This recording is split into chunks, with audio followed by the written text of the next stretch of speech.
Formula E 2026 Beginner's Guide. So I watched the highlights of, I believe it was Sao Paulo, first weekend of the season, and I had no idea what was going on. So before I watched the Mexico highlights, I'm gonna watch this real quick. My McDonald's should be 10 minutes, so I have to keep an eye on that. Formula E is the best kept secret in motorsports. Seriously, although a lot of motorsport fans may regard FE as a bit of a joke, it's a crime how few people appreciate how incredible the series really is. In this video, I'll make the point for you giving Formula E a try, and teach you everything you need to know for this upcoming season beginning in December. So, Formula E is an all-electric, open-wheel racing series that ran its first season in 2014, and is about to begin its 12th. Yeah, we count our seasons in numbers because they technically span 2 years, so this next one will be the 2025-2026 season. After starting primarily on street circuits, the series has come a long way in terms of both car development. I don't know why they do that. There's one race at the end of December, and then the rest is in the next year. Why didn't they just do it all in 1 year? Support. If you want to know a bit more about FE's history, I've recapped up to Season 4 on my channel, so link to the playlist in the card. But let's get the number one argument out of the way, the sound.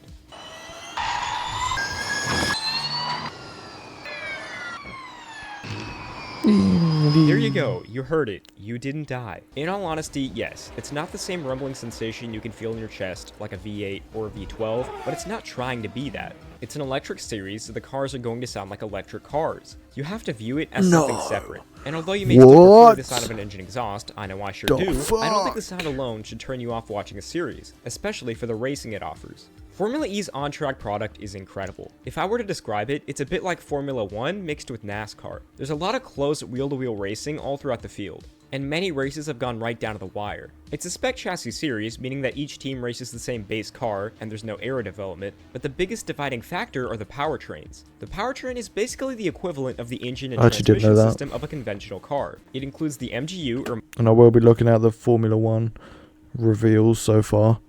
I've seen a couple things and they look pretty crazy. Motor generator unit, gearbox, inverter, and the cooling system. There are a few other areas that can be openly developed, but the powertrains are the main one, with each manufacturer developing their own, and even having customer teams like engine customers in Formula 1. Formula E's regulations change every 4 years, with an evolution package now scheduled every 2 years. This quick turnaround allows for a ton of car development. The current car, the Gen 3 Evo, is in its final year of competition and sports a max power of 350 kilowatts or around 469 horsepower. It also has all-wheel drive and a 0 to 60 of 2.49 seconds, faster than an F1 car. One thing to note though is that the power and 2 to 4-wheel drive are changed depending on what mode the car is in, which we'll get to now. This brings us to the strategic elements of Formula E. The most important factor in dictating how a driver runs a race is energy conservation. Every car starts the race with a little more than half the amount of usable energy needed to complete the race in their batteries. They're able to finish the race by using regenerative braking, which is the collection of kinetic energy by the MGU under lifting and braking. The more energy you save, the more you can go flat out. The best drivers in Formula E are the ones that can balance on-track aggression with careful and meticulous energy conservation. It's truly one of the most unique skills in all of motorsports, maybe only comparable to fuel saving in NASCAR or IndyCar. And the other cool part is that rival teams don't know each other's energy numbers until they're shown on the TV broadcast, so you get this info exactly as the teams do. Outside of energy conservation, there are two other in-race strategic elements. The first is attack mode. This is a temporary power boost drivers gain by driving through specific zones of a track. Typically, the car will go into max power and 4-wheel drive during qualifying and race starts only, but driving through attack mode will also activate it. Every driver gets 8 minutes of attack mode to use during the race, and they can take this in 2 hits. 4 and 4. Grenade, pre-made. When do you smash yours? This isn't just another mobile strategy game. The lore goes deep with this one, because it's based on the Warhammer 40,000 galaxy, and with 18 factions. 2 and 6, or 6 and 2. It's absolutely vital to plan and use your attack mode to its maximum benefit. Think of this as the advantage you get in other racing series by changing tires. Yeah, you lose some time while making the pit stop, but you're much faster after you come out, until of course the benefit wears off and everyone equalizes out. While this may sound like a gimmick, and it absolutely is, but what racing series doesn't have one, it's genuinely a fun bit of strategy to look out for and adds a ton to the racing. The other element of strategy is Pit Boost. Now Pit Boost is only available during the first race of each doubleheader weekend. During these races, when a driver is between about 60 to 40% energy remaining, they can make a pit stop to get a 10% energy charge in just 30 seconds. This element is more as a showcase of technology than something that drastically alters the race, but during these races, each driver is required to make one pit stop and only one attack mode. If this all sounds kind of confusing, don't worry, the TV crew will explain it all when you need to know it, and after about a race, you'll get the hang of it. So now, let's look at the teams and drivers heading into Formula E's 12th season, starting with our defending teams and manufacturers champions in Porsche. After joining FE in 2019, Porsche has become one of the strongest teams in recent years, primarily with Season 10 champion Pascal Wehrlein, who's finished 4th, 1st, and 3rd the last 3 seasons. But this year, he'll have a brand new... Did he win last week? I keep saying last week. 3 weeks ago now, I think. I think he got pole, but then he had a grid penalty. Got 3 minutes to my Mackies. Teammate in Nico Muller. Muller was promoted up from Porsche's customer team Andretti, and will be replacing outgoing Antonio Felix da Costa. In Season 10, Muller was a hidden gem for the backmarker Abt Cupra team, but since being hired as a Porsche driver, his Season 11 campaign was a bit disappointing. Now that he's at the main team, there won't be any excuses. Muller has to perform this year or Porsche may begin to look elsewhere. Speaking of Antonio Felix da Costa, the ex-Porsche driver joins the Jaguar TCS racing team alongside longtime driver Mitch Evans. Jaguar has also been an incredibly strong force in recent years, but last year had a bit of a slow start and tensions forced one of their star drivers, Nick Cassidy, to jump ship. He's ironically been replaced by da Costa, who had similar tensions over at Porsche and comes in as the Season 6 champion. But he'll have a tough pairing in Evans. Tied for second in all-time wins, Evans has been oh so close to a driver's championship so many times and just hasn't been able to pull it off. Last season, despite scoring 2 wins, was his worst since his rookie year in 2016. I'm not really that bothered about that, to be honest. But my Mackies are 2 minutes out, so I'll go wait for that. Give you a bit of music real quick.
He just looked at me and was like, 2 number. 'Cause you know your code.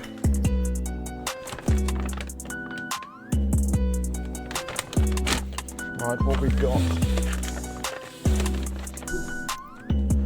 McSpicy.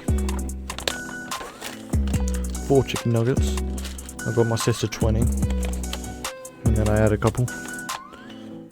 Sweet curry sauce. Chippies.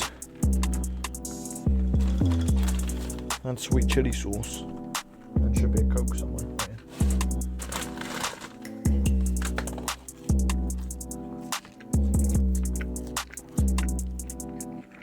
Yeah. Ice cold chips.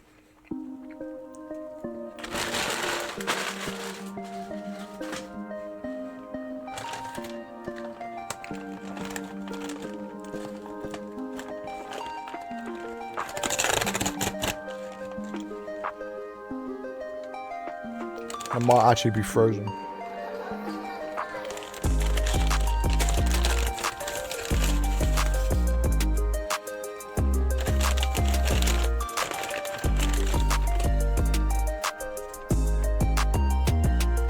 But with Jaguar coming on incredibly strong to win the last 4 races, their package is definitely a competitive one. And under new leadership of ex-McLaren and Mercedes team principal Ian James, I have confidence that the cat will be back this year. Last season at Nissan, it was all about Oliver Rowland. After quite a long time coming, the 33-year-old from Barnsley finally secured his very first Formula E World Drivers' Championship, and is a serious threat to go back-to-back. The Nissan powertrain is another one of the strongest, and without a customer team this year after McLaren left the series, they're all eyes forward. Well, all except for Nato. I would have been supporting McLaren, but they left. It was Neom McLaren, and they have a Extreme H team too. Well, it was Extreme E, but now it's changing to Extreme H for hydrogen powered. It's basically off-road. It was like big electric Dakar rally type thing. But yeah, they're not in it, so yeah. Nato's been the Sergio Perez to our Max Verstappen. In a year where Rowland scored 4 victories, 7 podiums, and took the championship, Nato could only muster 3 points finishes and finished P20 in the standings. It was honestly incredibly surprising he was re-signed, but I guess the one advantage Nissan had last year over the other top teams was that they only had one number 1 driver. Speaking of not having a number 1 driver, the Maserati MSG Racing team was rebranded in the offseason after some financial troubles to the highly anticipated Citroen Racing team, running Stellantis powertrains. And their lineup is an incredibly strong one, highlighted by Nick Cassidy jumping ship from Jaguar to join the French team. Cassidy's been one of the most impressive drivers to watch in recent years, with 10 victories in just the Gen 3 era. Last season, he started out the year slow. Sorry about that. But rebounded with 4 wins and a P2 in the standings. I'd easily consider him a top 5 talent in Formula E, and his move from Jaguar during the offseason was huge. It'll certainly be interesting to see if it pays off. But he joins an absolute legend in 2-time Drivers' Champion Jean-Eric Vergne. Though maybe not as dominant as he used to be, Vergne has easily been one of the most consistent drivers over the last few seasons, and it was no wonder he was brought up to Stellantis' primary program from DS Penske. Though the team's logistics may have been a little shaky, their driver lineup speaks for itself. The only problem is, with both drivers having the exact same amount of wins, one having 2 drivers' titles, the other having a P2, P3, and P2 in his last 3 seasons, who will be their number 1 driver? Another stacked team in terms of talent is DS Penske. No, this isn't the same Penske run by the captain Roger Penske, it's actually run by his son Jay Penske. And although he doesn't have the pedigree of his father, DS Penske is a very solid operation, primarily carried by the strength of the Stellantis powertrains. That and their driver lineup. Maximilian Gunther has an incredibly high ceiling, but has proved to be incredibly inconsistent as well. Just last season, he scored 2 victories, but finished Barnard there was one of the McLaren drivers. half the races outside the points and P10 in the standings. Either way, he'll have quite a challenge in his brand new teammate Taylor Barnard. The 21-year-old's rookie season was one of the best in FE history. Racing for McLaren, 5 podiums, 2 poles, and a P4 in the driver's standings was absolutely incredible for the first-year driver. With the McLaren team unfortunately folding during the offseason, Barnard was a top free agent, and it was DS Penske who got the final bid. In all honesty, all 4 Stellantis drivers have the potential to challenge for the title, but the one I'm most interested in this season is definitely Barnard in his sophomore campaign. A team to watch this year has to be Mahindra. Mahindra is a Formula E OG, but after going through a bit of a slump, the Indian outfit seemed to find new life last season, taking 4th in the team's championship. And most of that credit has to go to their rock-solid driver lineup, consisting of Season 7 Drivers Champion Nick DeVries and that season's runner-up Eduardo Mortara. Both drivers I found don't like great Nick success in the DeVries. Gen 2 era, but when the Gen 3 car was introduced in 2023, both lost stock that was definitely won back last season. Though I'd still consider them underdogs, this team is on the cusp of breaking into championship contention. Both Nick and Edo got close to victories last season, and I'd definitely bet on them winning a race this year, and breaking Mahindra's winless streak dating back to 2021. Another team I'd consider to be in Formula E's midfield is Envision. Since the high of winning the team's championship in Season 9, this team has certainly lost a bit of steam. From a team that was battling for drivers' titles with Sam Bird and Nick Cassidy, they finished a distant 8th in the team standings last year. Though still a customer team for Jaguar, they definitely needed a bit of a shakeup, and that comes in Joe Eriksson. Replacing the retiring Robin Freins, Eriksson has been a long-time reserve driver. They seem like the... Oh, fucking hell, that's strong today. And they seem like the Kick Sauber of Formula E. Gonna fold and become Audi. And ran a partial season for backmarkers Dragon Penske back in Season 7. He's honestly a huge unknown, but with Season 2 champion and winningest driver in FE history Sebastian Buemi as a teammate, I don't know if there's a better man to learn from. Andretti seems to be in the same boat as Envision. The Porsche customer team saw their peak after winning the Season 9 Drivers' Championship at the hands of Jake Dennis, but since then, it's been 5th and 7th in the team standings. This is partly due to the fact that besides Dennis, who's still an incredibly talented and honestly underrated driver, they've had a revolving door of drivers next to him. All done, Sue? Yep, and not just with your hair. With the help of Zero accounting software, I've sorted my numbers too. So now, I can take my business anywhere. Fucking ads. I don't want to watch all of it. Yeah. Vitamin C needs 3 essential ceramides freshly activated in a clip for radiant skin with skin renewing vitamin C serum. Full video in the card. But with his F1 dreams fading away, I have a feeling that their newest hire, Felipe Drugovich, may be here to stay. The 2022 F2 champion comes in with a lot of FE testing experience and impressed last year when he subbed in for Nick DeVries and scored a surprise P7 in Berlin. I don't expect him to beat Dennis, but if his head's in it, he can definitely challenge for points and maybe even the odd podium. Cooper Kiro may be the most interesting team on the grid. They've had more names and owners than maybe any other team, and many moons ago won the very first FE Drivers title with Nelson Piquet Jr. But after declining to backmarker status for many years, losing and gaining manufacturer support, they rebranded Cooper Kiro last season and began a partnership with Porsche. The thing is, they're running an older generation Porsche powertrain, but they certainly got as much out of it as they could. Or well, Dan Ticktum did. The polarizing young Brit has taken Formula E by storm, and although it's clear he's still being held back by his equipment, a podium and an incredible victory last season in Jakarta showed that the sky very well might be the limit for him. Alongside him though, rookie David Beckman was let go in favor of another rookie in Pepe Marti. The Spanish driver will leave his F2 campaign early to begin his career, but with very limited FE experience and a steep learning curve, I keep my expectations realistic for him. A few points finishes would be the bare minimum to consider the year a success in my eyes. And finally, we have Lola Apt Yamaha. The definitive backmarkers last season, this team is still very new and trying to learn as much as they can before the Gen 4 regulations come in next year. And Lucas Di Grassi is maybe the best man for the job. The Season 3 champion was Formula E's official test driver before the series even began, and enjoyed much success at the Audi team before a bit of a decline at the Gen 3 era. It's hard to tell if his decline has been due to Oh, Audi was already a thing in this then. racing for backmarker teams, but he certainly showed that there's still some fight left in him with a surprise podium at Miami last season. Alongside him is Zane Maloney. In his rookie campaign, he was the only driver to fail to score a point, but in bringing him on for a second year, the team clearly has faith in him, and if he can learn and develop, Lola Apt Yamaha can definitely start out Season 13 looking very strong.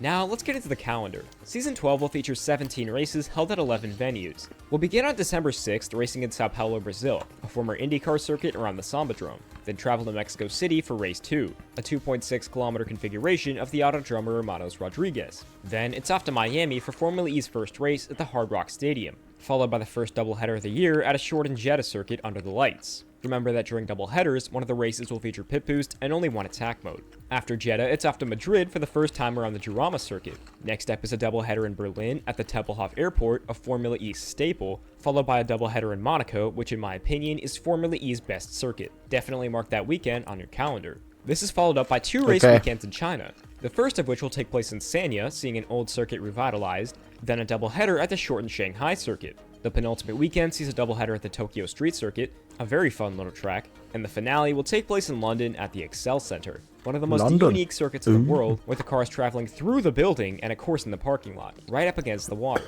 A typical race consists of a certain amount of laps, with up to 3 laps added for time under safety car or full course yellow to keep energy conservation a factor. Usually, they amount to being around an hour long. Qualifying takes place earlier in the day and is super unique in its formatting. Essentially, all drivers are sorted into 2 groups, This is what I then wanna have a see. certain amount of time to set a fastest lap. The 4 fastest drivers in each group advance to the dual stages, where it's simply an 8-man knockout tournament. Each pair goes head-to-head in a one-shot duel, with the faster time advancing to the next stage. It's super entertaining to watch, and in my opinion, is the most exciting qualifying format in motorsports. Finally, we come to the points format. FE uses the same 25, 18, 15 format, awarding points to the top 10 finishers as Formula 1 does, but 3 bonus points are also given to the pole winner and 1 for the fastest lap in the top 10. Now, if you're sold and want to give FE a try, there's a link in the description to the page telling you where you can find it in your part of the world, and all former races are available for free on the Formula E website. If you're confused or need some help, reach out to the Formula E community. The FE community is honestly amazing, and I give them a lot of credit for this channel. The Reddit page is a great place to start, but there's also a Discord which I've linked below. If you can't find where to watch it in your area, definitely ask someone in that Discord page if you're getting my drift. But I'd also like to give a shout out to some more Formula E content creators who will make it easier to follow along. Over here on YouTube, there's the Formula E Zone, who alongside news content, host their weekly live show, the FE Bar, where you can actually call in and have your say. Definitely check them out. The Circuit Breakers podcast are also super nice guys who give a more comedic take on Formula E, and were even kind enough to invite me on for one of their episodes. The Current Lap is also a newer channel with some fantastic FE coverage, definitely give them a subscribe. Some other great channels to check out are Racing Harry, Formula Everything, The Moaning Yorkshireman, Sparkplug Motorsports, Taruvala FE, Formula E Geek, Formula E Fans, Lewis8552, Mist Apex FE, The Stress Bus, and even Tom Brooks, the FE I commentator. think I'm going to go to any of them, especially the ones with 30, 40, 60 subscribers. I mean, I know I've still got less, but I'll leave a link to all of these guys in the description below, and if you also make FE content, be sure to leave a comment and I'll add you there. Outside of these guys, most of the Formula E teams themselves have channels, so go show them some support. And last but not least, here's a list of great websites with a lot of good information covering Formula E. My personal go-to for years has been therace.com, and they also host a podcast recapping every race weekend, oftentimes with driver appearances. And another way to learn more about Formula E is by watching the Formula E Driver Show on Amazon Prime. This 4 okay. No, I think that's enough. I'll be honest, I didn't learn much.